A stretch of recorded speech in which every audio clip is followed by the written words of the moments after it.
Hello everyone, welcome back to my channel. तो आज है आपके लिए सीटेट 2022 के लिए ये आपका प्रीवियस ईयर पेपर है। जनवरी में जो हुआ है 2012 में, ठीक है। तो आइए देखते हैं अपना सीडीपी का पहला क्वेश्चन देखेंगे। यहाँ पर पहले पार्ट 1 लेते हैं सीडीपी का।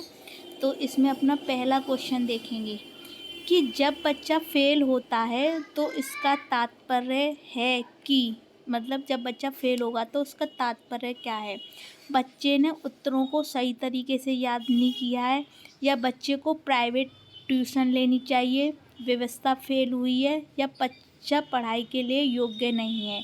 तो जब बच्चा फेल होता है तो इसका तात्पर्य है कि व्यवस्था क्या हुई है, फेल हुई है।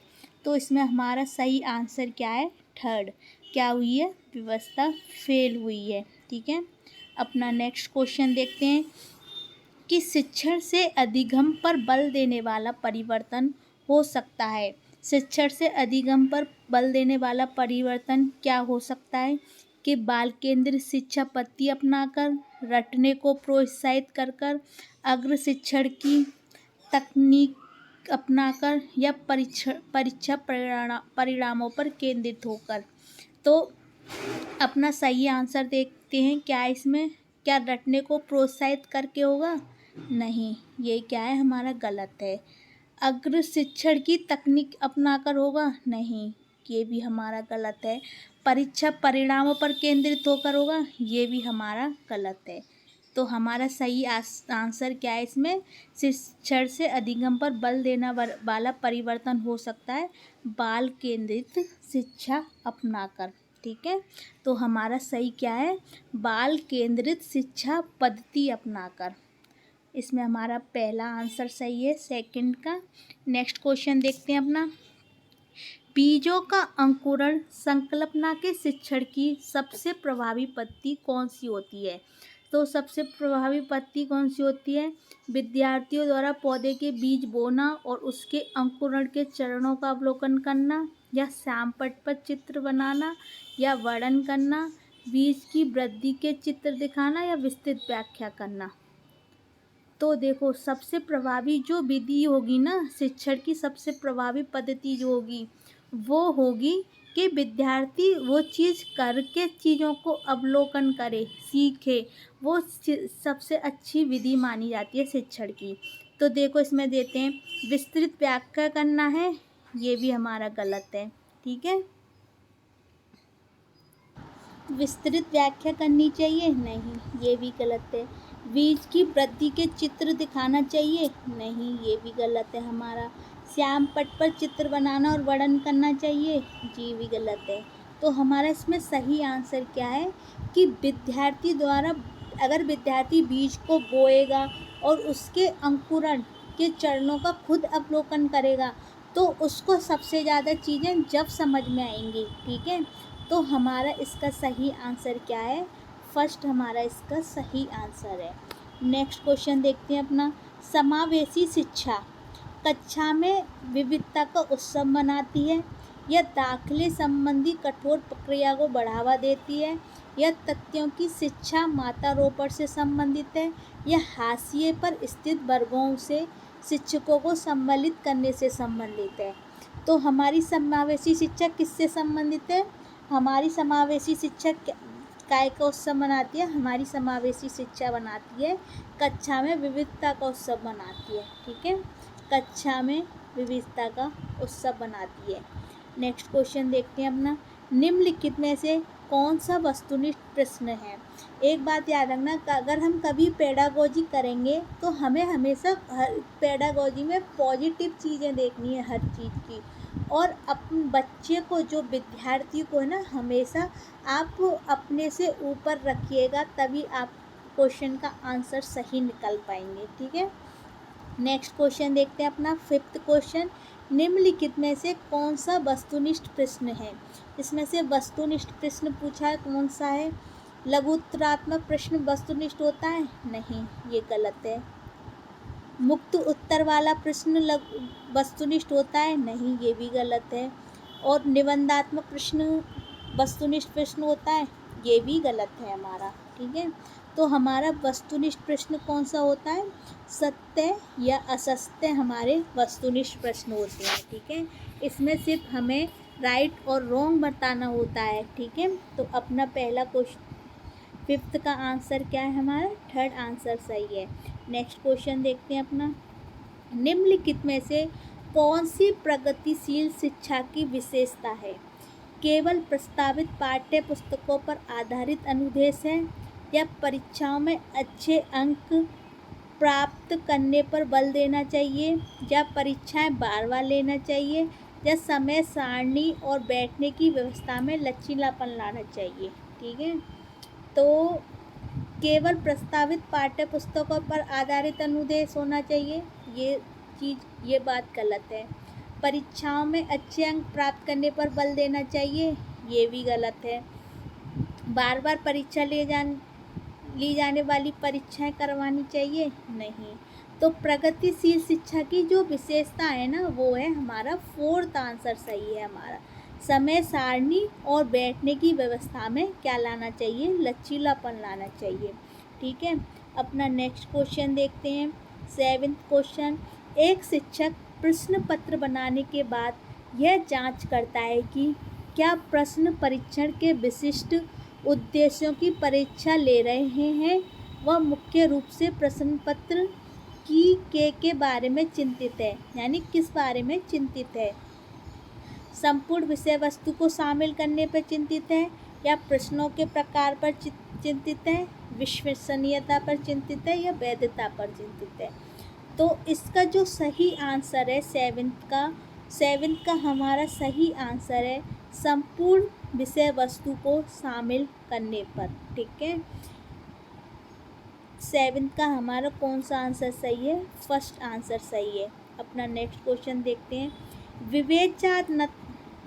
विवेचनात्मक शिक्षा शास्त्र का यह दृढ़ विश्वास है कि शिक्षार्थियों को स्वतंत्र रूप से तर्कना नहीं करनी चाहिए, या बच्चे स्कूल से बाहर क्या सीखते हैं यह अप्रासंगिक है, या शिक्षार्थियों के अनुभव और प्रत्यक्ष महत्वपूर्ण होते हैं, या एक शिक्षक को हमेशा कक्षा कक्ष के अनुदेश का नेतृत्व करना चाहिए।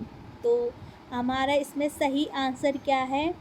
क्या शिक्षार्थियों को स्वतंत्र रूप से तर्कना नहीं करनी चाहिए, ये हमारा गलत हो गया। नहीं होता, इसमें करनी चाहिए होता तो हमारा ये सही माना जाता। को बच्चे स्कूल से बाहर क्या सीखते हैं यह अप्रासंगिक है, ये भी हमारा गलत है। एक शिक्षक को हमेशा कक्षा कक्ष के अनुदेश का नेतृत्व करना चाहिए, ये भी हमारा गलत है। तो हमारा सही आंसर क्या है? 8 का 3rd हमारा सही आंसर है कि शिक्षार्थियों के अनुभव और प्रत्यक्ष महत्वपूर्ण होते हैं। ठीक है, अपना नेक्स्ट क्वेश्चन देखते हैं, विद्यालय आधारित आकलन मुख्य रूप से किस सिद्धांत पर आधारित होता है? ब्राह्म परीक्षकों की अपेक्षा शिक्षक अपने शिक्षार्थियों की क्षमता को बेहतर जानते हैं, किसी भी कीमत पर विद्यार्थियों को अच्छे ग्रेड मिलने चाहिए, विद्यालय ब्राह्म परीक्षा निकाय की अपेक्षा ज़्यादा सक्षम है, या आकलन बहुत किफ़ायती या मितव्ययी होना चाहिए। तो हमारा इसमें सही आंसर क्या है? विद्यालय आधारित आकलन मुख्य रूप से किस सिद्धांत पर आधारित होना चाहिए? तो ये आधारित होना चाहिए ब्राह्म परीक्षकों की अपेक्षा शिक्षक अपने शिक्षार्थियों की क्षमताओं को बेहतर जानते हैं। ठीक है, हमारा 9th का 1 क्वेश्चन पहला आंसर सही है। 10वां देखते हैं अपना, शिक्षार्थी व्यक्तिगत भिन्नता प्रदर्शित करते हैं, अतः शिक्षक को सीखने के विविध अनुभव को उपलब्ध कराना चाहिए, कठोर अनुशासन सुनिश्चित करना चाहिए, या परीक्षाओं की संख्या बढ़ा देनी चाहिए, या अधिगम की एक समान गति पर बल देना चाहिए। तो 10 का सही आंसर क्या है? सीखने के विविध अनुभवों को उपलब्ध कराना चाहिए। ठीक है, नेक्स्ट क्वेश्चन देखते हैं अपना, निम्नलिखित में से कौन सा विकास का सिद्धांत है? सभी की विकास दर समान नहीं होती, विकास हमेशा रेखीय होता है, यह निरंतर चलने वाली प्रक्रिया नहीं है, या विकास की सभी प्रक्रियाएं अंत संबंधित नहीं है। तो हमारा सही आंसर क्या है? इसमें कौन सा विकास का सिद्धांत नहीं है? इसमें सही हमारा आंसर है 1st, सभी की विकास दर समान नहीं होती है। ठीक है, अपना नेक्स्ट क्वेश्चन देखते हैं, मानव विकास में को क्षेत्रों में विभाजित किया जाता है जो है वो क्या है? शारीरिक, संज्ञानात्मक, संवेगात्मक और सामाजिक। संवेगात्मक, संज्ञानात्मक, आध्यात्मिक और सामाजिक। मनोवैज्ञानिक, मनोवैज्ञानिक, संज्ञानात्मक, संवेगात्मक और शारीरिक। शारीरिक, आध्यात्मिक, संज्ञानात्मक और सामाजिक। तो हमारा सही आंसर क्या है? 12th का थर्ड आंसर हमारा सही है। मनोवैज्ञानिक, संज्ञानात्मक, संवेगात्मक और शारीरिक क्षेत्रों में मानव विकास को विभाजित किया जाता है। नेक्स्ट क्वेश्चन देखते हैं अपना। एक शिक्षिका पाठ्य पुस्तक फल सब्जियों के कुछ चित्रों का प्रयोग करती है और अपने विद्यार्थियों से चर्चा करती है। विद्यार्थी इस जानकारी को अपने पूर्व ज्ञान से जोड़ते हैं और पोषण की संकल्पना को सीखते हैं। यह उपागम किस पर आधारित है? तो ये उपागम पूछा है किस पर आधारित है? तो ये आधारित है क्या अधिगम के शास्त्रीय अनुबंधन पर है, या पुनर्वलन के सिद्धांत पर आधारित है, या अधिगम के सक्रिय अनुबंधन पर आधारित है, या ज्ञान के निर्माण पर आधारित है? तो ये उपागम आधारित है ज्ञान के निर्माण पर। ठीक है, अपना नेक्स्ट क्वेश्चन देखिए। जब बच्चे की दादी उसे उसकी माँ की गोद से लेती है तो बच्चा रोने लगता है, तो बच्चा का कारण क्या है? वो क्यों रोता है? सामाजिक दुश्चिंतता के कारण, संवेगात्मक दुश्चिंतता के कारण, अजनबी दुश्चिंतता के कारण, या वियोग दुश्चिंतता के कारण? तो बच्चा रोने लगता है संवेगात्मक दुश्चिंतता के कारण। ठीक है, अपना नेक्स्ट क्वेश्चन देखते हैं। शिक्षा के संदर्भ में सामाजिकरण से तात्पर्य क्या है? अपने सामाजिक मानदंड बनाना है, या समाज में बड़ों का सम्मान करना है, सामाजिक वातावरण में अनुकूलन और समायोजन करना है, या सामाजिक मानदंडों का सदैव अनुपालन करना है? तो शिक्षा के संदर्भ में सामाजिकरण से जो तात्पर्य है वो है सामाजिक वातावरणों में अनुकूलन और समायोजन बना के रखना। ठीक है, 15 का हमारा तीसरा आंसर सही है। नेक्स्ट क्वेश्चन देखते हैं अपना। राज्य स्तर की एक एकल गायन प्रतियोगिता के लिए विद्यार्थियों की तैयार करते समय एक विद्यालय लड़कियों को वरीयता देता है। यह क्या दर्शाता है? वैश्विक प्रवृत्तियाँ दर्शाता है, प्रयोजनात्मक उपागम दर्शाता है, या प्रगतिशील चिंतन दर्शाता है, या लैंगिक पूर्वाग्रह दर्शाता है? क्यों ये दर्शाता है लैंगिक पूर्वाग्रह। ठीक है, वहाँ पर लड़कियों को वरीयता दी जा रही है तो वो जेंडर में असमानता दिखा रही हैं। ठीक है, तो हमारा सही आंसर क्या है? लैंगिक पूर्वाग्रह। 17 का देखते हैं कौन सा आंसर हमारा सही है। वाइगोत्स्की बच्चों के सीखने में निम्नलिखित में से किस कारक की महत्वपूर्ण भूमिका पर बल देते हैं? आनुवांशिक पर, नैतिक पर, शारीरिक पर, या सामाजिक पर? वाइगोत्स्की की महत्वपूर्ण भूमिका पर बल देते हैं सामाजिक पर। ये सभी को वाइगोत्स्की ने हमेशा कहा है कि बच्चा समाज में रहकर चीज़ें सीखता है।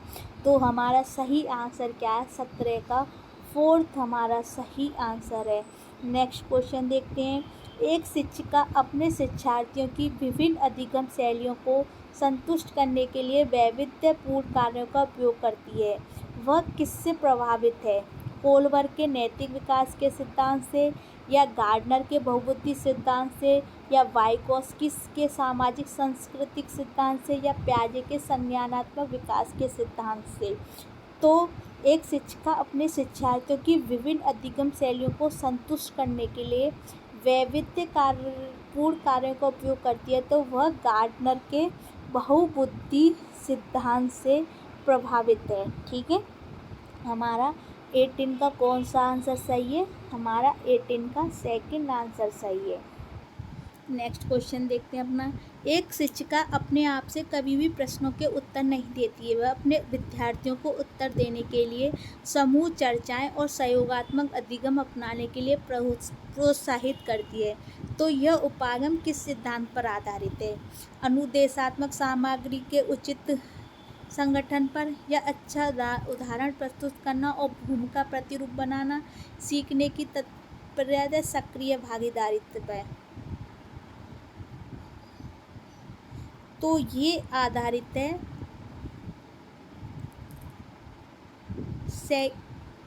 हमारा 19 का फोर्थ सही है, सक्रिय भागीदारिता पे आधारित है। अगर बच्चे उसमें भाग लेंगे, अपने आप चीज़ों का उत्तर देंगे, है ना, शिक्षिका नहीं बताएगी, तो बच्चे जल्दी सीखते हैं, तो बच्चे उसमें इन्वॉल्व भी होते हैं, तो इसको हम क्या बोलते हैं, सक्रिय भागीदारिता बोलते हैं। तो हमारा इसमें 19 का फोर्थ आंसर हमारा सही है। नेक्स्ट क्वेश्चन देखते हैं। निम्नलिखित में से कौन सा शिक्षक से संबंधित अधिगम को प्रभावित करने वाला कारक है? बैठने की उचित व्यवस्था है, बैठने की उचित व्यवस्था पर ध्यान देना चाहिए, या शिक्षण अधिगम संसाधनों की उपलब्धता करानी चाहिए, या विषय वस्तु के अधिगम अनुभवों की प्रकृति पर ध्यान देना चाहिए, या विषय वस्तु में प्रवृत्ति लानी चाहिए। तो हमारा 20 का कौन सा आंसर सही है? तो देखते हैं कि निम्नलिखित में से कौन सा शिक्षक से संबंधित अधिगम को प्रभावित करने वाला कारक है? विषय वस्तु में प्रवृत्ति लाने वाला जो कारक है ना, वो शिक्षक से संबंधित अधिगम को प्रभावित करने वाला कारक है। ठीक है, अपना नेक्स्ट क्वेश्चन देखते हैं। कोहल वर्ग के अनुसार शिक्षक बच्चों में नैतिक मूल्यों का विकास कर सकता है। धार्मिक शिक्षा को महत्व देकर, व्यवहार को स्पष्ट नियम बनाकर, नैतिक मुद्दों पर आधारित चर्चाओं में उन्हें शामिल कर या कैसे व्यवहार किया जाना चाहिए, इस पर कठोर निर्देश देकर। तो हमारा सही आंसर क्या है? मैंने हमेशा क्या, हमें पॉजिटिव चीज़ हमें देखनी चाहिए। ठीक है, तो हमारा इसमें क्या सही आंसर है? नैतिक मुद्दों पर आधारित चर्चाओं में उन्हें शामिल कर हम उनमें नैतिक मूल्यों का विकास कर सकते हैं। तो हमारा 21 का थर्ड आंसर सही है। अपना नेक्स्ट क्वेश्चन देखते हैं। छोटे शिक्षार्थियों को कक्षा में समवयस्कों के साथ अंतःक्रिया करने के लिए प्रोत्साहित करना चाहिए, जिससे वे एक दूसरे से प्रश्नों को उत्तर सीख सकें, पाठ्यक्रम को बहुत जल्दी पूरा किया जा सके, या वे पढ़ने के दौरान सामाजिक कौशल सीख सकें, या शिक्षक कक्षा को बेहतर तरीके से नियंत्रित कर सकें। तो हमारा इसमें सही आंसर है, वे पढ़ने के दौरान सामाजिक कौशल सीख सकें। ठीक है, तो 22 का भी थर्ड आंसर हमारा सही है। नेक्स्ट क्वेश्चन देखते हैं अपना। जब एक निर्योग्य बच्चा पहली बार विद्यालय आता है तो शिक्षक को क्या करना चाहिए? बच्चे की निर्योग्यता के अनुसार उसे विशेष विद्यालय में भेजने का प्रस्ताव देना चाहिए। बिल्कुल गलत आंसर है ये हमारा। उससे अन्य विद्यार्थियों से अलग रखना चाहिए, ये भी गलत बात है। प्रवेश परीक्षा लेनी चाहिए, ये भी गलत है। तो हमारा 23 का थर्ड आंसर चाहिए कि सहकारी योजना विकसित करने के लिए बच्चे के माता पिता के साथ चर्चा करनी चाहिए। तो 23 का थर्ड आंसर हमारा सही है। नेक्स्ट क्वेश्चन देखते हैं अपना। पियाजे के संज्ञानात्मक विकास के चरणों के अनुसार इंद्रिय गामक संवेदी प्रेरक जिसे बोलते हैं अवस्था किसके साथ संबंधित है? अनुकरण, स्मृति और मानसिक निरूपण के साथ, तार्किक रूप से समस्या समाधान की योग्यता पर, या विकल्पों के निर्वचन और विश्लेषण करने की योग्यता पर, या सामाजिक मुद्दों से सरोकार पर। तो हमारा 24 का फर्स्ट आंसर सही है। अनुकरण, स्मृति और मानसिक निरूपण पर इन पियाजे के संज्ञानात्मक विकास के चरणों के अनुसार इंद्रिय गामक अवस्था इस अनुकरण, स्मृति और मानसिक निरूपण पर आधारित है। 24 का हमारा फर्स्ट आंसर सही है। नेक्स्ट क्वेश्चन देखते हैं। मानव व्यक्तित्व परिणाम है पालन पोषण और शिक्षा का, आनुवंशिकता और वातावरण की अंतक्रिया का, केवल वातावरण का, या केवल आनुवंशिकता का। तो 25 का हमारा दूसरा आंसर सही है, आनुवंशिकता और वातावरण की अंतक्रिया का। नेक्स्ट क्वेश्चन देखते हैं।